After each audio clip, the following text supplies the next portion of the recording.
മരുഭൂമി വിലസിടുന്നു. തൊടുത്ത സിക്കൂ മരത്തിന്റെ കനികളും ജറാതെന്ന കിളികളും ചൂടുകാറ്റിനൊലികളും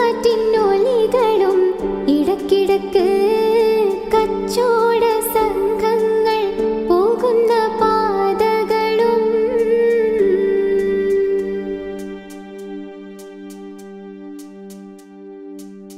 പരിശുദ്ധ ഖുർആൻ വന്നിറങ്ങിയ ദേവിടം പരിപൂർണ റസൂൽ